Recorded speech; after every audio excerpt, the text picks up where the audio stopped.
New Life yang diberkati Tuhan secara luar biasa. Sore hari ini kita bicara tentang hidup maksimal ya. Dan percayalah Bapak Ibu bahwa yang akan saya sampaikan pada sore hari ini bukan sesuatu yang saya suka untuk sampaikan ya, karena saya mencoba merenungkan apa yang harus disampaikan, dan inilah yang harus saya sampaikan, suka atau tidak suka ya, walaupun saya sendiri tidak terlalu suka bicara tentang ini ya, tetapi firman ini kan bicara tentang kita semua ya. Pada saat saya menyampaikan ini saya juga belajar bagaimana saya bisa menjadi lebih baik lagi ya, bagaimana bisa menjadi lebih maksimal lagi, apalagi saat-saat seperti ini di mana kita dibatasi oleh banyak hal ya, oleh banyak faktor ya, pandemi yang tidak selesai-selesai dan situasinya belum membaik ya. Tetapi pada sore hari ini kita bersama-sama dikuatkan, disegarkan kembali oleh komitmen kita sebagai anak-anak Tuhan. Ya, saya juga belajar ya Bapak Ibu. Saya akan share.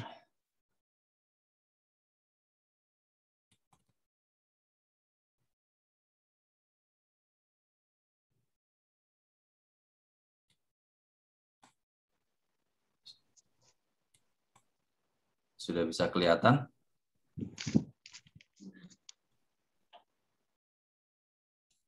Bisa Pak Bagus. Sudah ya? Oke. Sudah. Cuman belum di slideshow.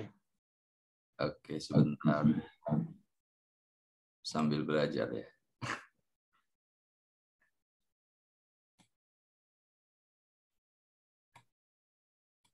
F5 langsung boleh kali, Pak Bagus. Tombol F5. F5 ya, Pak? Ya. Oh, nggak mau beda. Yang sebelah kanan bawah boleh itu yang dekat tanda min itu, slideshow.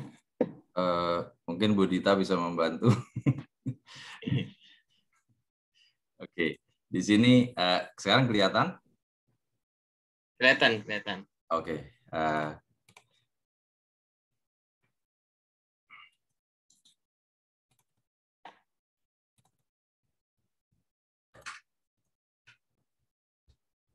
Sorry.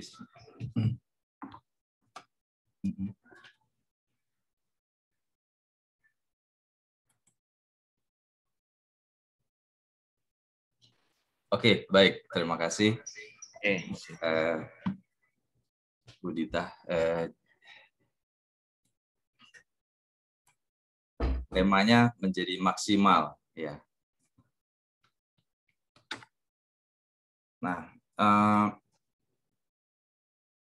kenapa saya tadi bilang di awal ya, sebenarnya bukan topik yang favorit ya untuk kita sampaikan. Karena yang Tuhan bicara adalah tentang bagaimana memberikan satu persembahan. Ya. Kalau memberikan persembahan itu kan memberikan sesuatu yang ada pada kita. Ya. Kita manusia itu kan cenderungnya adalah sulit untuk melepaskan sesuatu. Ya. Manusia kecenderungannya adalah untuk memiliki sesuatu, untuk menerima sesuatu. Ya. Sehingga kalau kita harus bicara tentang bagaimana kita mempersembahkan sesuatu, apalagi mempersembahkan hidup yang berkenan kepada Allah, ya, di mana dunia ini kan banyak menawarkan hal-hal yang menyenangkan hati kita, menyenangkan daging kita, ya, sulit ya untuk kita bicara tentang bagaimana bisa mempersembahkan hidup kita, ya. Kalau kita bicara dari kekuatan kita sendiri, ya. Saya bacakan yang di terjemahan TSI, ya. Jadi kenapa sih kita perlu belajar ya untuk bisa hidup maksimal? Nah, salah satu yang perlu kita lihat di Alkitab adalah karena kita itu sudah sepantasnya membalas, ini di terjemahan Sederhana Indonesia, membalas kebaikan hatinya itu. Jadi Allah itu sudah begitu baik kepada setiap kita. Nah, maka cara kita membalas kebaikan Tuhan itu adalah hendaklah kita mengambil keputusan seperti ini. Ya Tuhan, aku mempersembahkan tubuhku sebagai kurban bagimu, walaupun sebenarnya kamu masih hidup. Keputusan seperti itu merupakan persembahan yang suci dan menyenangkan hati Tuhan. Lalu dia akan memperbaharui pikiranmu masing-masing, sehingga kamu bisa mengetahui apa kehendaknya bagimu dan apa yang terbaik di dalam setiap keadaan. Maksud saya, kamu semua dimampukan supaya bisa mengerti dan memilih apa yang baik, yang paling tepat, dan yang menyenangkan hati Tuhan. Kedengarannya bagus banget ya, Bapak Ibu. Jadi kelihatannya bagus banget ya. Cara membalas kebaikannya adalah kita ambil keputusan, kita bilang sama Tuhan, ya Tuhan, aku mempersembahkan tubuhku sebagai kurban bagimu. Ya. Apakah berhenti sampai di sana? Nah, kalau di dalam terjemahan bahasa Inggris, ya, ini yang paling penting ya, Bapak Ibu, karena all He has done for you, itu menjadi persembahan yang hidup ya sama. Nah, jangan mengikuti tingkah laku dan perilaku dunia, tetapi yang paling penting adalah let God transform you. Ya. Kalau kita hanya secara bahasa dunia itu retorika gitu ya. Jadi secara retorika kita hanya bilang aku mempersembahkan tubuhku. Tetapi kita tidak pernah membiarkan Tuhan untuk merubah kita menjadi satu pribadi baru dengan merubah pola pikir kita. Maka apa yang kita ucapkan itu tidak akan pernah terjadi. Karena Alkitab berkata, let God transform you. Biarlah Tuhan, biarkan ya. Kita harus membiarkan. Kita harus mengizinkan ya Tuhan untuk mengubah kita. Jadi kalau kita masih hidup dengan pola pikir kita yang lama, kalau kita masih sibuk dengan pikiran-pikiran kita yang lama, maka pembaruan yang akan dilakukan oleh Tuhan, yang sudah dilakukan dan sedang dilakukan, itu sulit untuk terjadi dalam kehidupan kita. Maka kita akan sibuk berjuang ya dengan hal-hal yang berulang-ulang ya. Mungkin yang sering Pak Gembala sampaikan ya, sibuk baper, sibuk terluka, sibuk dan lain-lain, itulah yang sering kita hadapi sehari-hari. Ya, sibuk menyalahkan keadaan, bahkan sibuk menyalahkan Tuhan mungkin ya, sibuk menyalahkan orang-orang yang kita kasihi, yang kita salah mengerti, yang mungkin tidak bisa mengasihi seperti yang kita harapkan, dan lain sebagainya. Nah, maka kalau kita mau membalas kebaikan hati Tuhan, tetapi kita masih tidak membiarkan Dia untuk merubah kita, mentransformasi kita, ya. Karena ada film itu ya, ada film robot ya, Transformer ya. Transformer itu dari mobil, dari motor gitu, tahu-tahu jadi robot ya. Nah, mungkin udah pernah nonton ya. Matthew udah pernah nonton kan pasti ya. Jadi transform ya. Dari mobil jadi robot itu kan sesuatu yang berbeda. Nah, kita harus bisa membiarkan let God transform us ya. Mari kita sama-sama berkata, aku membiarkan Tuhan merubah pribadiku. Ya. Kalau kita membiarkan, kalau kita mengizinkan, kalau kita mau Tuhan mentransformasi diri kita, ya, maka kita akan mengalami satu perubahan pola pikir. Alkitab berkata, kita akan menjadi a new person. Ya. Bapak Ibu akan terheran-heran, saya akan terheran-heran melihat perubahan di dalam diri kita masing-masing, ya. Melihat perubahan pola pikir kita, melihat bagaimana kita bisa menjadi pribadi yang berpikir sebagaimana Kristus, ya. Pola pikir kita berubah, ya. Kita nggak lagi memikirkan hal-hal yang sepele, tidak lagi memikirkan hal-hal yang remeh-temeh, ya, yang mungkin sia-sia, tetapi kita bisa memikirkan hal-hal yang besar, ya, seperti tadi, ya, transformasi, ya, perubahannya yang terjadi adalah besar. Nah, mungkin sekedar menyegarkan saja yang Tuhan sudah lakukan di dalam kehidupan kita. Kalau Dia sudah memikul dosa kita di dalam tubuhnya di kayu salib, ya, supaya kita yang telah mati terhadap dosa hidup untuk kebenaran, dan oleh bilur-bilurnya kamu telah sembuh. Mungkin kalau di sini yang sudah kena COVID, ya, merasakan atau mungkin penyakit yang lain, ya, yang saya puji Tuhan disembuhkan sekeluarga dari sakit. Nah, mungkin untuk sebagian orang sangat menakutkan. Saya mengalami satu kebenaran yang luar biasa bahwa oleh bilur-bilur Kristus, ya, kami sekeluarga mengalami kesembuhan. Bapak Ibu sekeluarga mengalami kesembuhan. Ya.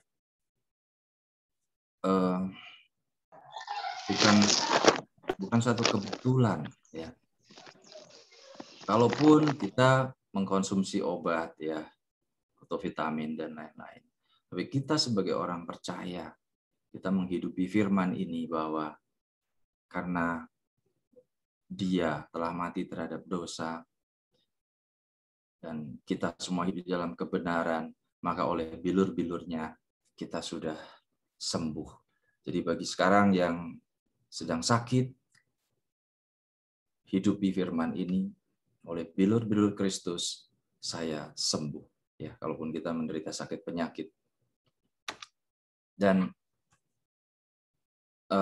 kebaikannya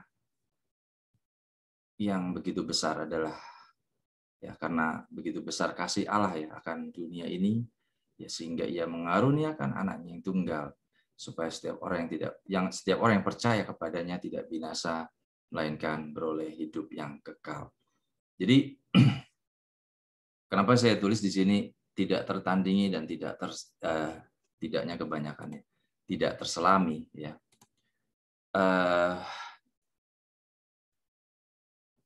Tidak ada yang bisa melebihi kebaikan Tuhan, ya.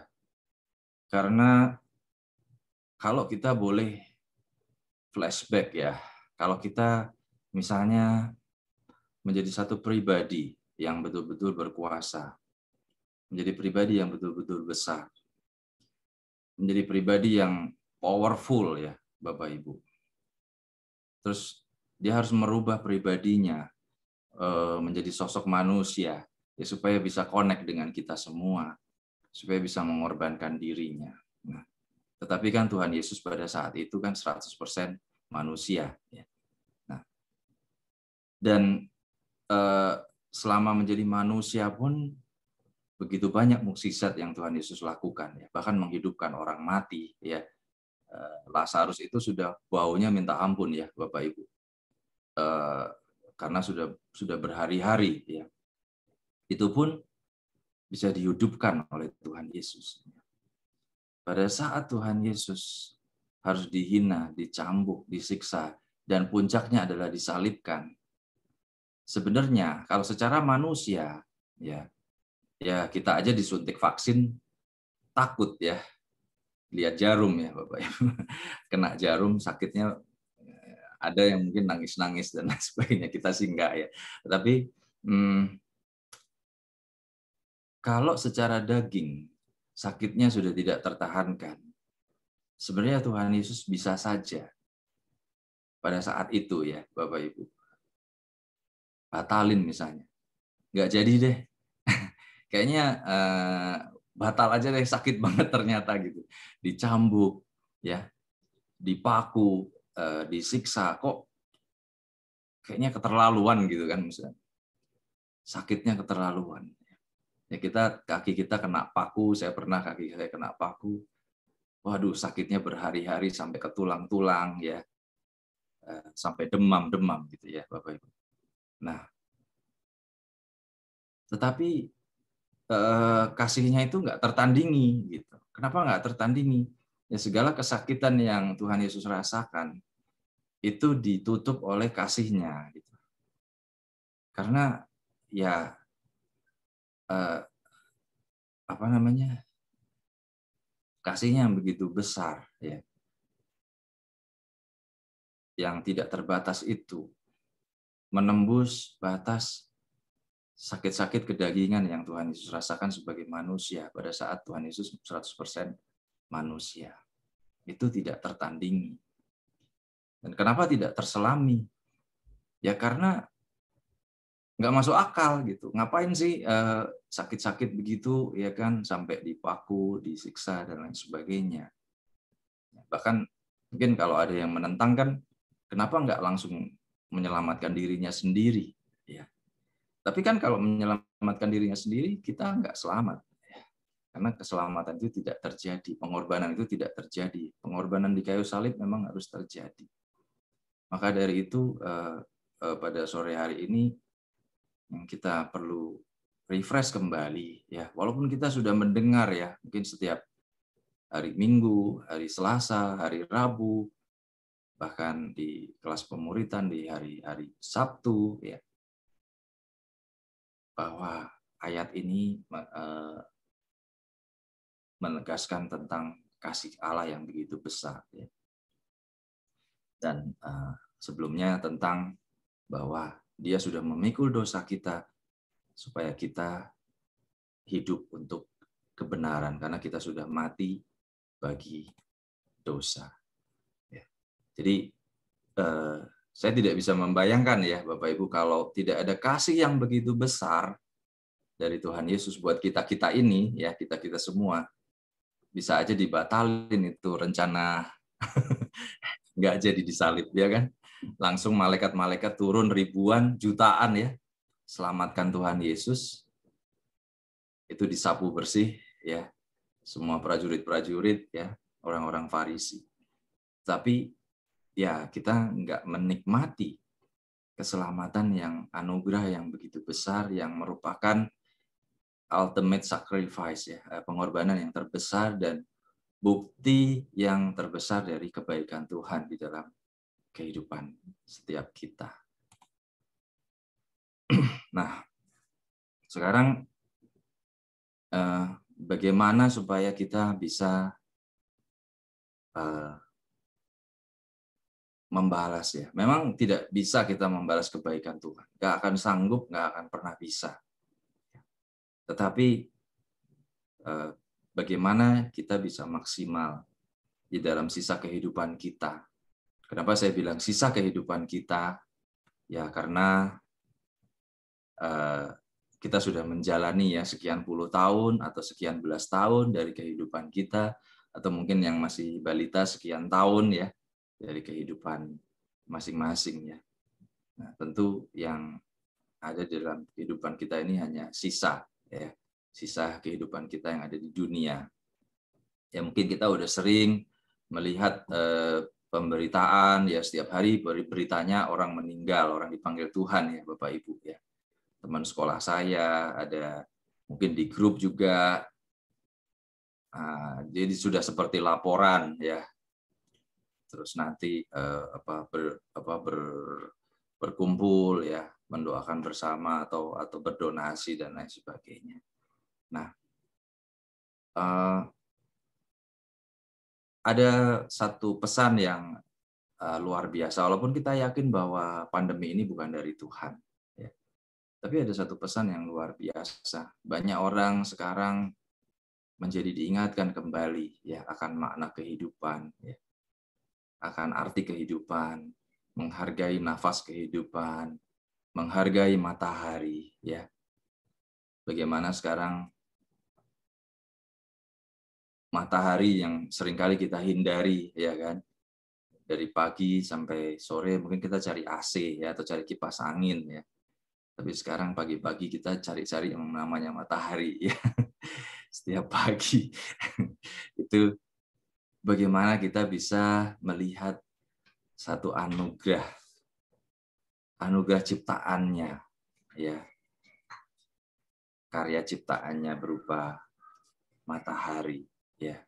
Itu kan adalah ciptaan Tuhan ya, yang juga luar biasa ya, Bapak Ibu. Matahari itu adalah salah satu karya cipta yang saya yakin Tuhan juga karena begitu kita Tuhan berikan satu pelindung ya, yang berlapis-lapis di dunia ini, yang namanya lapisan-lapisan atmosfer ya, untuk melindungi supaya kita kena panasnya tapi kita nggak gosong ya. Jadi nggak hangus kita berjemur ya, dan masih hidup ya. Nah itu adalah salah satu bukti juga kebaikan Tuhan di dalam kehidupan kita. Selain di ultimate sacrifice, kebaikan-kebaikan yang Tuhan berikan seperti sinar matahari, udara yang segar, ya, dan banyak yang lainnya yang Tuhan sudah anugerahkan ya di dalam kehidupan setiap kita. Bagaimana kita diberikan satu organ yang bekerja dengan baik ya, dan jutaan sel yang nggak pernah seperti komputer ya. Kita aja kumpul pakai Zoom seringkali nge-lag, error, harus restart gitu. Kebayang kalau sel-sel kabel-kabel di tubuh kita ini lagi nge-lag gitu ya. Harus di restart ulang gitu.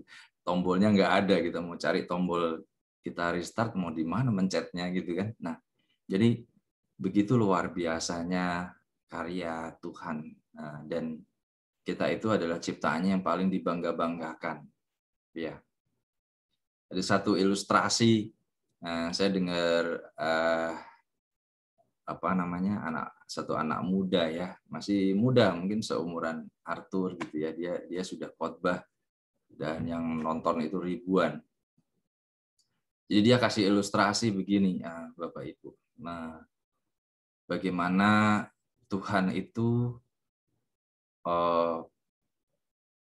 begitu excited ya, begitu bersemangat melihat satu pribadi-pribadi kita. Misalnya contohnya Anne ya.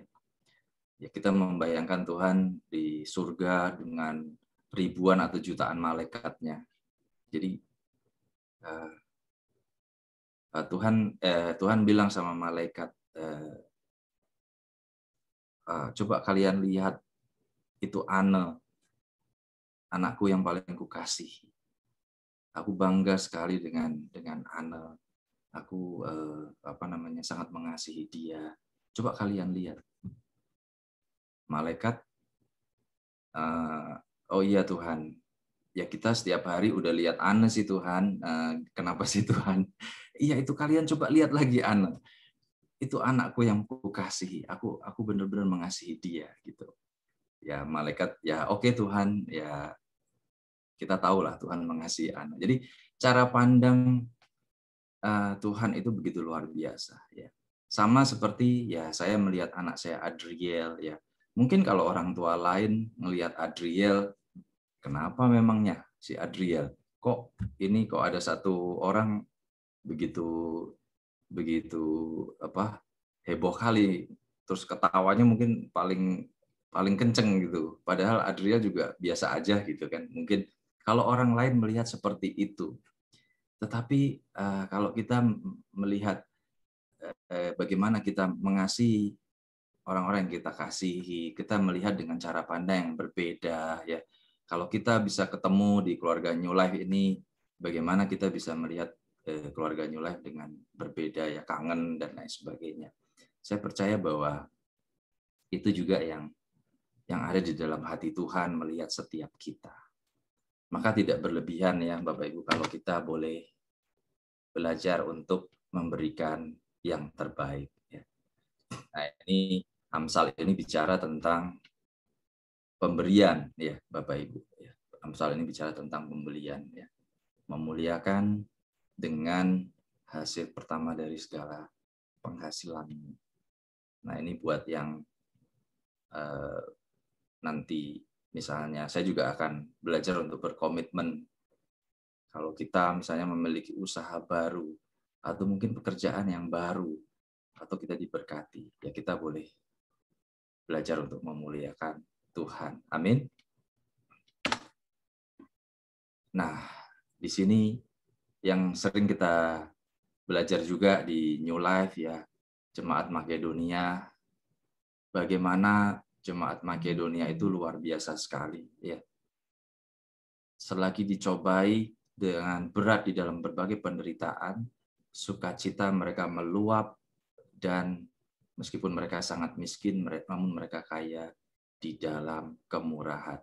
Aku bersaksi bahwa mereka telah memberikan menurut kemampuan mereka, bahkan melampaui kemampuan mereka.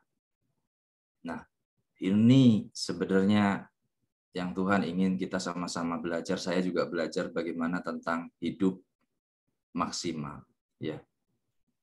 Karena kalau di dalam kelimpahan kita memberi, ya itu biasa ya, Bapak Ibu.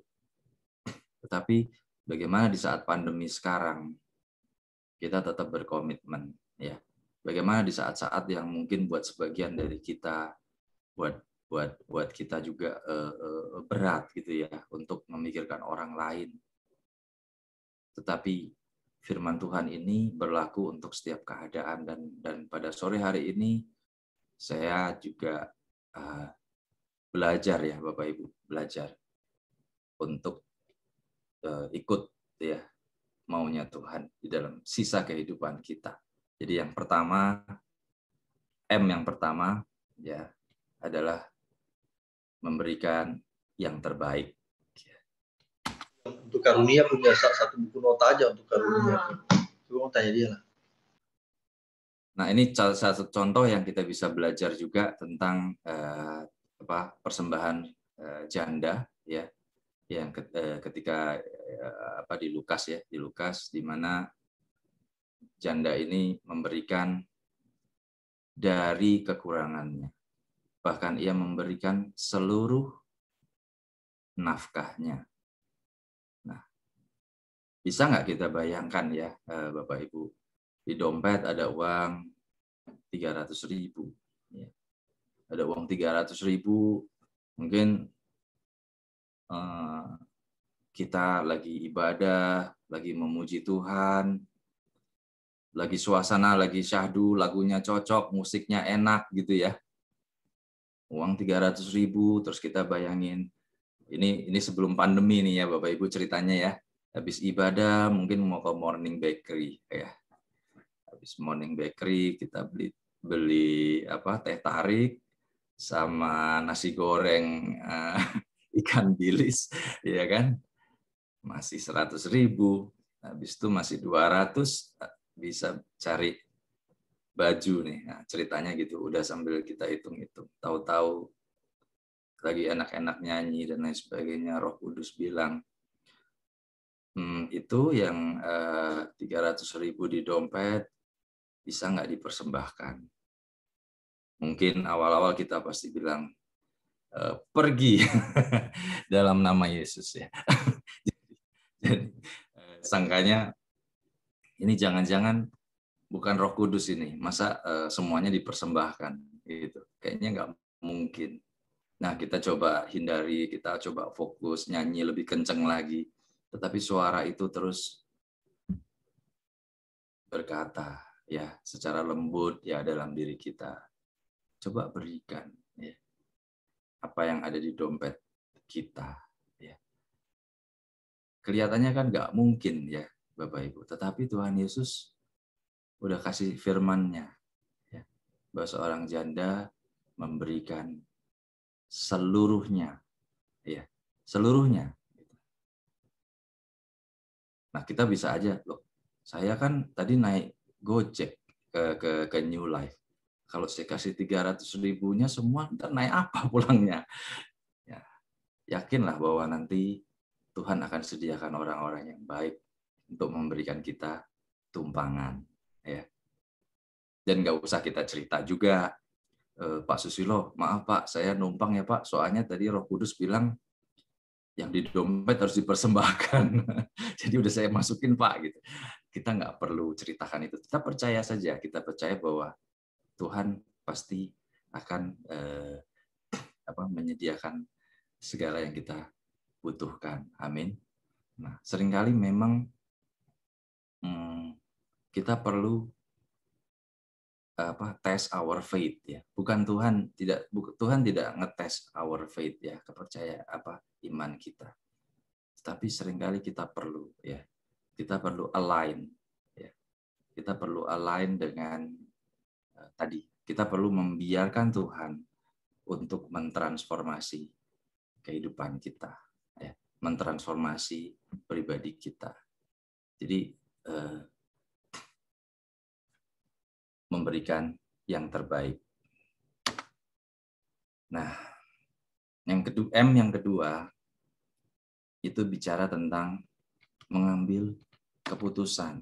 Nah, seringkali untuk kita memberikan yang terbaik, seringkali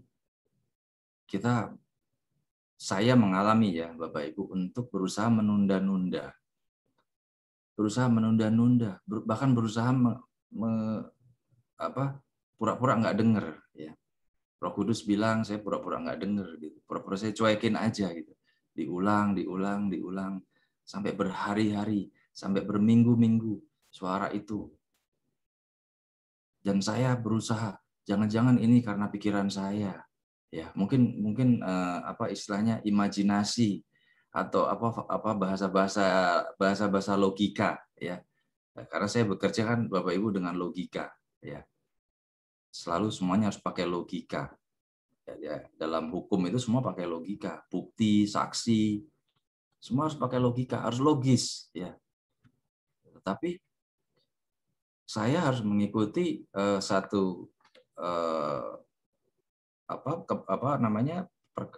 yang Roh Kudus sampaikan dalam diri saya, yang sifatnya tidak tertulis ya kan nggak ada kertasnya gitu ya, di print gitu, misalnya lagi ngetik tahu-tahu keluar dari printer, kamu tanya dia, anakku berikanlah ini misalnya gitu kan. Oke lah, karena ada sesuatu yang supranatural ya, mau nggak mau lah ada evidence-nya ya, ada buktinya.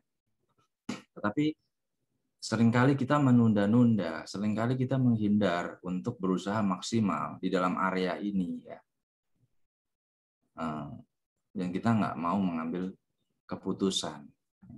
Karena yang pertama yang mendominasi adalah kekhawatiran. Apalagi saat-saat sekarang ya Bapak Ibu. Nanti kalau kita bantu keluarga New Life yang lain, bagaimana dengan keluarga kita sendiri?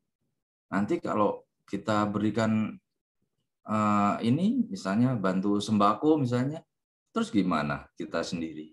Nah, firman Tuhan berkata, Filipi 4 ya, ayat 6-7, janganlah hendaknya kamu khawatir tentang apapun juga, tetapi nyatakanlah dalam segala hal keinginanmu kepada Allah dalam doa dan permohonan dengan ucapan syukur. Damai sejahtera Allah yang melampaui segala akal akan memelihara hati dan pikiranmu dalam Kristus Yesus. Jadi pada sore hari ini kita belajar ya. Saat kita mengambil keputusan, nggak usah khawatir. Ya. Mari kita katakan sama-sama, jangan khawatir. Ya. Jangan khawatir. Kenapa kita nggak usah khawatir ya? Karena Roma 8 ayat 28. Allah bekerja. Allah turut bekerja dalam segala sesuatu untuk mendatangkan kebaikan bagi mereka yang mengasihi Dia, yaitu bagi mereka yang terpanggil sesuai dengan rencana Allah. Jadi nggak usah khawatir karena Allah akan bekerja dan semua akan mendatangkan kebaikan. Kalau yang tadi ilustrasi uang di dompet 300.000, mungkin secara kedagingan, secara logikanya, kayaknya apes banget sih kita, aduh nyesel banget sih, kok kenapa sih harus datang ke gereja misalnya gitu kan, tahu gitu di rumah aja nih uang 300-nya utuh. Percayalah bahwa itu akan mendatangkan kebaikan yang luar biasa bagi setiap kita. Nah, karena apa? Kita terpanggil. Rencana Allah akan digenapi melalui uang 300.000 yang Bapak Ibu berikan tadi, ya, yang di dompet tadi. Ternyata New Life sedang memerlukan, misalnya, atau ternyata ada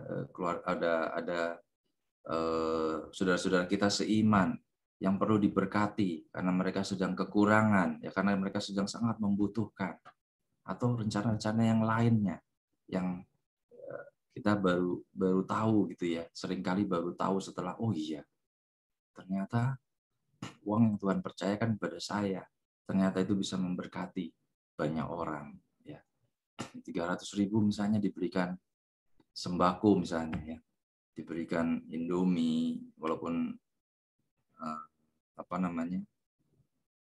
mungkin nggak banyak, ya, minyak goreng, beras dan sebagainya, tetapi sangat memberkati, ya, orang lain. Nah, M tadi ya masih M, mengambil keputusan. Nah, untuk kita bisa mengambil keputusan, ya, Mazmur 25 ayat 4, beritahukanlah jalan-jalan-Mu kepadaku ya Tuhan, tunjukkanlah itu kepadaku. Tunjukkanlah jalan-Mu kepadaku ya Tuhan, dan tuntunlah aku di jalan yang rata oleh sebab seteruku.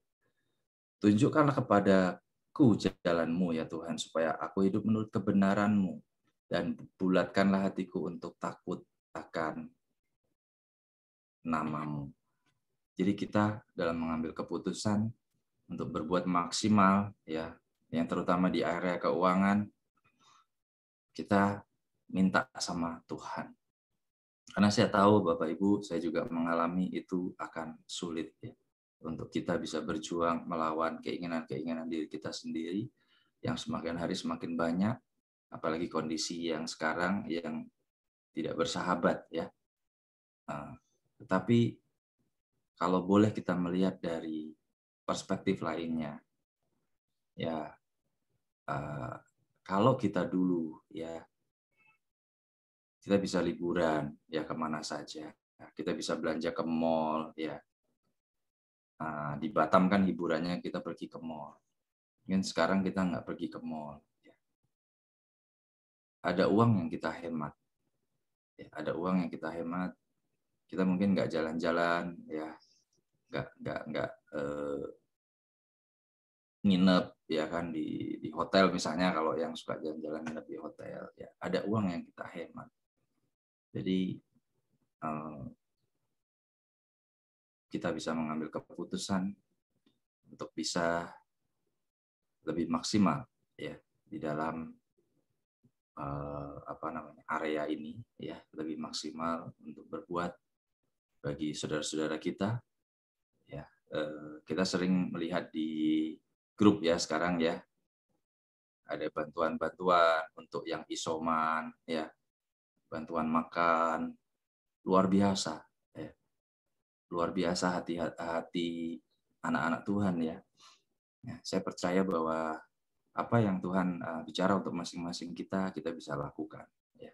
Kita bisa ambil keputusan apa yang kita mau ambil bagian, ya, di dalam masa pandemi ini, daripada kita sibuk melihat berapa yang sembuh, berapa yang meninggal, berapa yang kena, ya kan.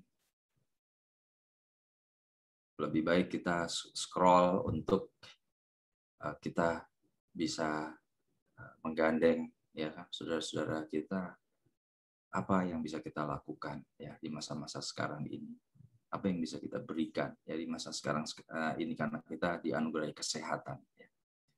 Nah, M yang ketiga itu adalah jadi kan memberikan yang terbaik, kemudian yang kedua mengambil keputusan. M yang ketiga ini adalah menginvestasikan untuk kekekalan, ya. Kita kan sering, saya juga investasi, ya, Bapak Ibu, ada investasi saham, ada investasi properti, ya. Nah, sekarang investasinya kekekalan, ya. Menginvestasikan kekekalan untuk sesuatu yang kekal, ya. Kita sering baca di Matius, ya, ayat 6 ayat 19 sampai 21. Nah, supaya kita mengumpulkan harta kita di surga. Di surga dengat dan karat tidak merusak, ya. Dan pencuri tidak membongkar serta mencurinya. Nah, bagaimana caranya menginvestasikan kekekalan ini? Nah, di sini salah satu contoh, ya, yang firman Tuhan bagikan, ya, di Roma 12 ayat 13. Ini yang kita juga sama-sama belajar di masa pandemi ini, ya. Ketika saudara-saudari kita seiman perlu bantuan, tolonglah mereka. Ya. Jadi ketika saudara-saudari kita seiman perlu bantuan, tolonglah mereka. Dan kalau mereka membutuhkan tumpangan, hendaklah pintu rumahmu terbuka sebagai tempat menumpang untuk mereka. Nah, terus bagaimana menginvestasikan untuk kekekalan? Apa nggak boleh punya harta di dunia? Firman Tuhan berkata, ya, di Lukas 16 ayat 9, ini di terjemahan sederhana, ya. Jadi harta yang kita punya di dunia ini yang dititipkan, ya, dipercayakan Tuhan kepada setiap kita, itu gunanya adalah untuk mencari sahabat, ya. Jadi, ya, kita butuh bergaul, kita butuh bekerja, tetapi kalau nanti, ya, di terjemahan lainnya ada kalau dikatakan bahwa kalau nanti sudah selesai umur kita, maka kita akan diterima. Nah, ini yang luar biasa, ya, Bapak Ibu. Saya kira kalau nanti saya pergi ke surga, rumah saya cuma satu, ya. Tapi firman Tuhan bilang, kamu akan diterima di dalam berbagai rumah. Nah, jadi nanti Anne rumahnya mungkin saya nggak tahu, ya, berapa ratus Anne kalau di surga, karena berbagai rumah Anne. Mau tipe yang berapa ada. Nah, jadi tinggal pilih, ya. Dan selama-lamanya, bukan ngontrak, ya. Nah, nggak usah bayar maintenance, ya Anne. Jadi diterima di dalam berbagai rumah yang selama-lamanya. Nah, ini yang penting di Lukas 16 ayat 12, ya. Dan kalau ternyata kamu tidak bisa dipercaya untuk mengurus harta yang sebenarnya bukan milikmu, ya, jadi harta yang ada pada kita sekarang ini bukan milik kita, ya, tetapi punya Allah. Nah, maka kamu tidak akan diizinkan memiliki apapun di surga. Ya, sebenarnya di surga itu kita punya satu pribadi yang luar biasa, ya, itu yang berharga, itu Yesus, ya. Punya Yesus itu udah lebih dari apapun, ya. Ya, tetapi, ya, kita sama-sama nggak tahu kan nanti di surga boleh punya apa aja, ya. Nah, tapi kan, ya, lebih baik lah, ya, kalau kita bisa punya macam-macam di surga, gitu, ya. Walaupun kita nggak tahu, ya, nanti seperti apa, ya. Karena belum pernah kan dari semua yang ikut Zoom ini belum pernah ada yang pergi ke surga, jadi belum tahu nanti boleh punya apa aja daftarnya. Tapi karena firman Tuhan bilang begini, ya, kita sama-sama belajar untuk bisa mengurus apa yang Tuhan percayakan, ya, kepada setiap kita. Jadi berinvestasi, ya, untuk kekekalan, ya. Tadi memberikan yang terbaik, kemudian mengambil keputusan, ya. Jadi kita boleh ambil keputusan untuk bisa berikan yang terbaik, bagaimana caranya, ya, bagaimana kita bisa ambil bagian, kita minta Tuhan yang berikan guidance, ya, untuk setiap kita. Nah, yang ketiga adalah menginvestasikan untuk kekekalan. Nah, yang terakhir, M yang terakhir, yaitu menjadi kesaksian. Nah, kenapa menjadi kesaksian? Kalau kita tadi memberikan yang terbaik, kalau kita boleh mengambil keputusan untuk tidak khawatir, untuk tidak takut, bahwa kita percaya Tuhan memelihara kita, ya, dan kita boleh menginvestasikan hidup kita untuk kekekalan nantinya, ya, untuk perjalanan kita yang panjang. Maka kalaupun nanti kita sudah dipanggil Tuhan, atau bahkan pada saat kita masih ada di dunia ini, ya Bapak Ibu, segala perbuatan baik kita itu akan menjadi kesaksian. Ya. Di firman Allah yang hidup, 3 Yohanes 1 ayat 5-6, sahabat yang kekasihi, engkau melakukan pekerjaan baik bagi Allah, karena engkau mencukupi kebutuhan guru-guru, serta penginjil-penginjil yang singgah di tempatmu. Mereka mereka bercerita kepada jemaat di sini tentang keramahan dan perbuatanmu yang penuh dengan kasih. Ya. Jadi segala perbuatan baik yang kita lakukan itu kita tidak perlu bersaksi, Bapak Ibu, tentang perbuatan-perbuatan baik yang sudah kita lakukan. Orang-orang lain yang akan menceritakan perbuatan-perbuatan baik yang kita lakukan. Bagaimana kita menjadi seseorang yang ramah tamah, ya. Bagaimana kita mau saling tolong-menolong, ya. Bagaimana kita membantu kebutuhan-kebutuhan jemaat lainnya, ya, atau hamba Tuhan, ya. Nah, aku sangat bersyukur karena Engkau rela menolong mereka meneruskan perjalanan dengan perbekalan yang limpah, ya Bapak Ibu. Jadi dikasih bekal gitu ya, bukannya tanggung-tanggung, tetapi berlimpah-limpah di sini. Nah, jadi luar biasa, ya. Dan Matius 5 ayat 16 ya, demikianlah hendaknya terangmu bercahaya di depan orang, supaya mereka melihat perbuatanmu yang baik, ya, dan memuliakan Bapamu yang di sorga. Nah, jadi kalau kita bisa melakukan perbuatan-perbuatan yang baik, tidak hanya Tuhan Yesus yang melihat kita dengan sukacita, ya, tetapi terang kita bercahaya, ya, di depan banyak orang. Orang melihat dan mereka memuliakan Bapa yang di sorga. Jadi yang pertama tadi melakukan yang terbaik, ya saya percaya bahwa kita masih akan terus berjuang sama kehidupan kita di dunia ini untuk kita bisa melakukan yang terbaik. Kita ya sama seperti Rasul Paulus sampaikan ya, pertandingan.